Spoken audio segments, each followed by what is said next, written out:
ನಮಸ್ತೆ, ಸ್ವಾಗತ ಸುಸ್ವಾಗತ. ಇದು ಬಿ ಪಿ ಕಿಚನ್ ಡೈರೀಸ್. ನಾನು ವಿಜಯಲಕ್ಷ್ಮಿ ಬಡಿಗೇರ್. ನಾನು ಇವತ್ತೊಂದು ಸ್ಪೈಸಿಯಾಗಿ ಹುಳಿಯಾಗಿ ಇರೋವಂಥ ಗರಿಯಾದಂಥ ಟೊಮೆಟೊ ಚಕ್ಲಿ ಮಾಡೋದನ್ನು ತೋರಿಸ್ತಾ ಇದ್ದೀನಿ. ಬನ್ನಿ ಟೊಮೆಟೊ ಚಕ್ಲಿ ಮಾಡೋದು ಹೇಗೆ ಅಂತ. ನಾನಿಲ್ಲಿ ಸ್ವಲ್ಪ ಮಾಡ್ತಾ ಇರೋದ್ರಿಂದ 3 ದೊಡ್ಡದಾಗಿ ಇರೋಂಥ ಟೊಮೆಟೊ ತೊಗೊಂಡಿದ್ದೀನಿ. ಪ್ಲಸ್ ಮಾರ್ಕಲ್ಲಿ ಕಟ್ ಮಾಡಿ ಬೇಯಿಸಿ ಅದು ಆರಿದ ಮೇಲೆ ಸಿಪ್ಪೆ ತೆಗಿಬೇಕು. ಸಿಪ್ಪೆ ತೆಗೆದು ಮತ್ತೆ ಮಿಕ್ಸಿಗೆ ಹಾಕೋಬೇಕಾಗುತ್ತೆ. ಹಾಗಾಗಿ ನೋಡಿ, ಇವಾಗ ಎಲ್ಲ ಟೊಮೆಟೊ ಬೆಂದು ಆರಿದ ಮೇಲೆ ಹಿಂಗೆ ಎತ್ತಿದ್ರೆ ಸಾಕು ಸಿಪ್ಪೆ ಬಂದುಬಿಡುತ್ತೆ. ಅಷ್ಟು ಈಸಿಯಾಗಿ ಬರುತ್ತೆ ಸಿಪ್ಪೆ. ಇಷ್ಟನ್ನೆಲ್ಲ ಸಿಪ್ಪೆ ಬಿಡಿಸ್ಕೊಂಡು ನಾವು ಅದನ್ನು ಮಿಕ್ಸಿ ಮಾಡ್ಕೋಬೇಕಾಗುತ್ತೆ ಟೊಮೆಟೊನ. ಆಮೇಲೆ ಇದನ್ನು ಟೊಮೆಟೊನ ಕೆಲವರು ಸೋಸ್ಕೊಂಡ್ಬಿಡ್ತಾರೆ. ನಾವು ಮಿಕ್ಸಿ ಮಾಡಿರೋದೆಲ್ಲನೂ ಸೋಸ್ಕೊಂಡು ಬರೀ ನೀರು ಮಾತ್ರ ಹಾಕಿ ಅದ್ರ ಮೇಲೆ ತರಿಯಾಗಿ ಬಂದಿರೋದನ್ನು ತೆಗಿತಾರೆ. ನಾನೇನು ತೆಗೆದಿಲ್ಲ. ಎಳ್ಳೆಲ್ಲ ಹಾಕಿ ಮಾಡ್ತೀವಲ್ವ ನಾವು ಚಕ್ಲಿಗೆ, ಎಳ್ಳು ಜೀರಿಗೆ ಎಲ್ಲ ಹಾಕ್ತೀವಲ್ಲ, ಅದೇನು ಬರುತ್ತೆ ಅಲ್ವ. ಹಾಗಾಗಿ ಯಾಕೆ ಸೋಸ್ಕೋಬೇಕು ಅಂತ ನಾನು ಸೋಸಿಲ್ಲ. ನೀವು ಬೇಕಿದ್ರೆ ಸೋಸ್ಕೊಳ್ಳಿ. ಮತ್ತು ಇದು ಟೊಮೆಟೊಗೆ ಸ್ವಲ್ಪ ಕೊತ್ತಂಬರಿ, ಕರಿಬೇವಿನ ಸೊಪ್ಪು, ಕೊತ್ತಂಬರಿ ಬಿಟ್ಟರೂ ಪರವಾಗಿಲ್ಲ, ಸ್ಕಿಪ್ ಮಾಡಿದ್ರೂ ಪರವಾಗಿಲ್ಲ, ಸ್ವಲ್ಪ ಉಪ್ಪು, ಖಾರ, ಕರಿಬೇವಿನ ಸೊಪ್ಪು, ಆಮೇಲೆ ಸ್ವಲ್ಪ ಬೆಳ್ಳುಳ್ಳಿ ಹಾಕ್ಕೊಂಡು ನಮಗೆ ಖಾರ ಉಪ್ಪು ನಮ್ಮ ಟೇಸ್ಟಿಗೆ ತಕ್ಕನಾಗಿ ನಾವು ಹಾಕ್ಕೊಂಡು ಇದನ್ನು ಸ್ವಲ್ಪ ಆದಷ್ಟು ನುಣ್ಣಗೆ ಮಿಕ್ಸಿ ಮಾಡ್ಕೋಬೇಕು. ಮಿಕ್ಸಿ ಮಾಡ್ಕೊಂಡು ಇಟ್ಕೊಂಬಿಡೋಣ. ಇದು ಟೊಮೆಟೊ ಚಕ್ಲಿ ಅಂದರೆ ಹುಳಿಯಾಗಿ ಹುಳಿ ಮತ್ತು ಸ್ವಲ್ಪ ಖಾರ ಜಾಸ್ತಿ ಹಾಕೊಂಬಿಟ್ರೆ ಸ್ಪೈಸಿಯಾಗಿ ಹುಳಿಯಾಗಿ ಚೆನ್ನಾಗಿರುತ್ತೆ ಟೊಮೆಟೊ ಚಕ್ಲಿ. ಮಳೆಗಾಲಕ್ಕೆ ಚೆನ್ನಾಗಿ ಅನಿಸುತ್ತೆ. ಮಳೆಗಾಲಕ್ಕೇನೋ ಸಾಯಂಕಾಲ ಯಾವಾಗಾದರೂ ನೀವು ಟೀ ಕುಡಿಬೇಕಾದ್ರೆ ಟೀ ಕಾಫಿ ಜೊತೆಗೆ ಒಂದು 4 ಚಕ್ಲಿ ಇದ್ದರೆ ಸೂಪರಾಗಿರುತ್ತೆ. ನೋಡಿ, ಇಲ್ಲಿ ನಾನು ಈ ಕಪ್ಪಲ್ಲಿ ಒಂದು ಕಪ್ ಬಟ್ಲಲ್ಲಿ ಒಂದು 4 ಬಟ್ಲು ಅಕ್ಕಿ ಹಿಟ್ಟು ತೊಗೊಂಡಿದ್ದೀನಿ.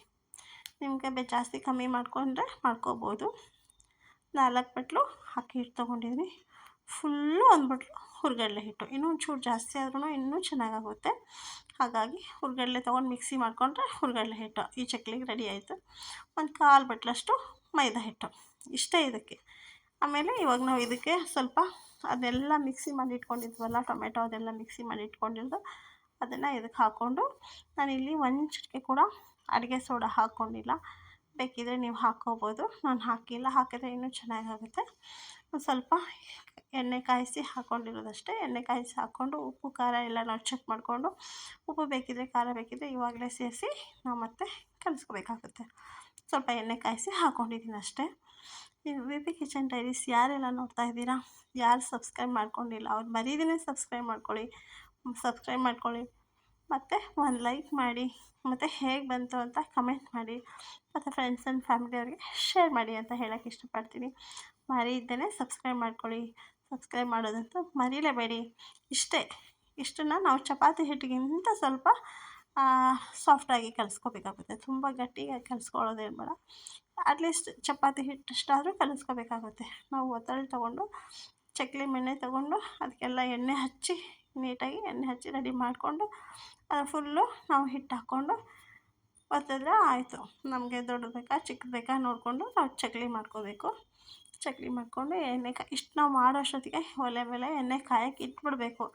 ಎಣ್ಣೆ ಸಿಮ್ಮಲ್ಲಿ ಎಣ್ಣೆ ಕಾಯಕ್ಕೆ ಇಟ್ಕೊಂಡ್ಬಿಟ್ಟು ನಾವು ಇಷ್ಟೆಲ್ಲ ರೆಡಿ ಮಾಡಿ ನಾವು ಚಕ್ಲಿ ಮಾಡೋಷ್ಟೊತ್ತಿಗೆ ಎಣ್ಣೆ ಕಾಯ್ದು ರೆಡಿಯಾಗಿರುತ್ತೆ. ಹಾಗಾಗಿ ಅಷ್ಟೇ, ನಾವು ಇಷ್ಟು ಮಾಡೋಷ್ಟೊತ್ತಿಗೆ ಎಣ್ಣೆ ಕಾಯ್ದಿರುತ್ತೆ. ನಮಗೆ ಯಾವ ಶೇಪಲ್ಲಿ ಬೇಕೋ ಆ ಶೇಪಲ್ಲಿ ಚಕ್ಲಿ ಹಾಕ್ಕೊಂಡು ಗರಿಯಾದ ಚಕ್ಲಿ ಮಾಡಿಕೊಂಡು ಟೀ ಕಾಫಿ ಜೊತೆಗೆ ತಿಂತಾಯಿದ್ರೆ ಸೂಪರಾಗಿರುತ್ತೆ. ಎಷ್ಟು ಚೆನ್ನಾಗಿ ಮಾಡಿದ್ದೀರ ಚಕ್ಲಿ ಅಂತ ಕೇಳ್ತಾರೆ. ಅಷ್ಟು ಚೆನ್ನಾಗಿ ಚಕ್ಲಿ ಆಗುತ್ತೆ ಇದು. ಅಷ್ಟೇ, ಮಾಡೋದಂತೂ ತುಂಬ ಈಸಿ. ನೀವು ಕೂಡ ಮಾಡಿ ಹೇಗೆ ಬಂತು ಅಂತ ನಮಗೆ ಕಮೆಂಟ್ ಮಾಡೋದನ್ನು ಮರಿಬೇಡಿ. ಸಬ್ಸ್ಕ್ರೈಬ್ ಮಾಡೋದಂತೂ ಮರಿಲೇಬೇಡಿ ಅಂತ ಹೇಳ್ತಾ, ನೋಡಿ ಇಷ್ಟ ಇದು ಮಾಡೋದು ತುಂಬ 10 ನಿಮಿಷದಲ್ಲಿ ಮುಗಿದೋಗುತ್ತೆ. ಚಕ್ಲಿ ಮಾಡೋದಂದರೆ ಏನು ದೊಡ್ಡ ಕಷ್ಟ ಅಲ್ಲ, ಎಂಥದ್ದು ಇಲ್ಲ. ತುಂಬ ಬೇಗ ಆಗುತ್ತೆ. ಅದು ಇನ್ಸ್ಟೆಂಟಾಗಿ ದಿಢೀರಂತ 10 ನಿಮಿಷ ಕೂತ್ಕೊಳ್ಳೋ ಅಷ್ಟೊತ್ತಿಗೆ ಪಟ್ಟಂತ ಚಕ್ಲಿ ರೆಡಿ ಆಗಿಬಿಡುತ್ತೆ. ಅಷ್ಟು ಬೇಗ ಆಗುತ್ತೆ, ಅಷ್ಟೇ ಟೇಸ್ಟ್ ಆಗುತ್ತೆ ಕೂಡ. ನೀವು ಕೂಡ ಈ ಚಕ್ಲಿನ ಮಾಡಿ ಹೇಗೆ ಬಂತು ಅಂತ ಕಮೆಂಟ್ ಮಾಡಿ. ಇದು ಮಾಡೋದು ತುಂಬ ಈಸಿ. ಪಾಪು ಆಟ ಆಡ್ಕೊಂಬರೋ, ನಿಂಗೆ ಚಕ್ಲಿ ಮಾಡಿಕೊಡ್ತೀನಿ, ಒಂದು 10 ನಿಮಿಷ ಹಿಂಗೆ ಬರೋಷ್ಟೊತ್ತಿಗೆ ಚಕ್ಲಿ ರೆಡಿ ಆಗಿಬಿಡುತ್ತೆ ಅಷ್ಟೇ. ಎಷ್ಟೊತ್ತರೆಗೂ ಸಹನೆ ತಾಳ್ಮೆಯಿಂದ ಈ ವಿಡಿಯೋ ನೋಡಿದ್ದಕ್ಕೆ ನಿಮಗೆಲ್ರಿಗೂ ತುಂಬ ಧನ್ಯವಾದಗಳು. ಮತ್ತೆ ಒಂದು ವಿಡಿಯೋ ಜೊತೆ ಬರ್ತೀನಿ. ಅಲ್ಲಿವರೆಗೂ ನಮಸ್ತೆ.